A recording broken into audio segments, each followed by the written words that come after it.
continuing at the Toronto Outdoor Art Exhibit with Laylie Douglas and her wonderful sculptures. And I first saw your work, Laylie, at Gorilla Magazine.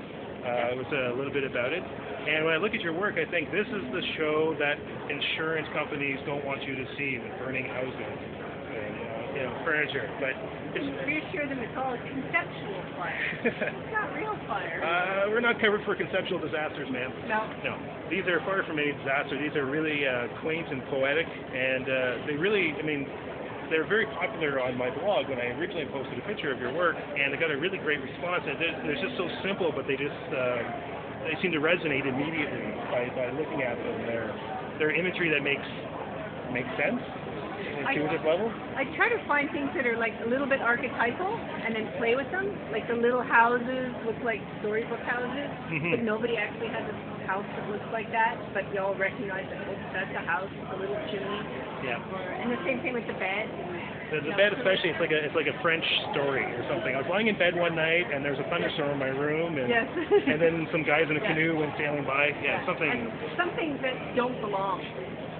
Yeah. Like a lot of the pieces were in a show called All Is Not As It Seems, and the whole idea is like, oh, things aren't quite, you think you know what's going on, but wait, everything's fake. And, This is not trying to be anything other than what it is. It's just purely a symbolic object. Yeah. And I think people appreciate the sort of honesty or straightforwardness as opposed to something too slick. Yeah. If you get into like art history, there was, back in the Renaissance, it was all, it's like looking through a window into the landscape.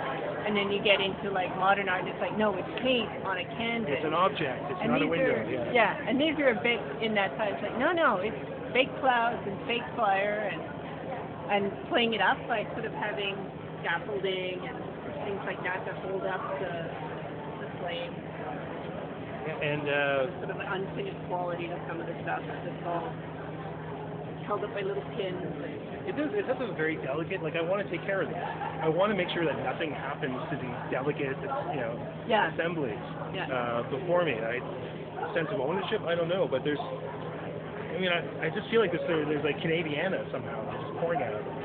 And they're very tiny and fragile, but once they're framed up, they're very safe. But there's something also very dollhouse-like, especially the one with the little tiny bits of furniture. So it's also a funny thing. Like, I'll be working at home and I have 3 children, and I'll kind of go, no, you can't disturb Mummy. She has important work to do. And then I get back to my tiny dollhouse furniture. Mummy's insane. Yes. Mummy, they've known that one for a while.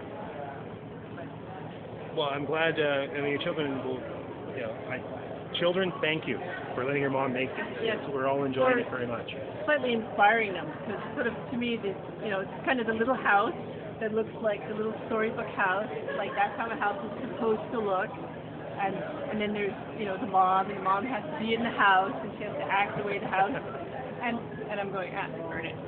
Burn it, and all of us burn. We'll keep the children. We'll keep the keep the husband, keep the children. My son attitude. got really sick of going to galleries and stuff like that, but now he's really into street art. And this kind of reminds me a little bit of like stencil street art kind of work. Very iconic. Yeah. A quick read. There's a lot of cleverness in that kind of work. Yes, it was. There's a lot of cleverness like this, a lot of symbology, and a lot of the hard edge. Yes. Kind of with the sort of like the very painterly interior to the hard edge kind of object. So, Laylie, thank you so much. Thank you. Thank you very much.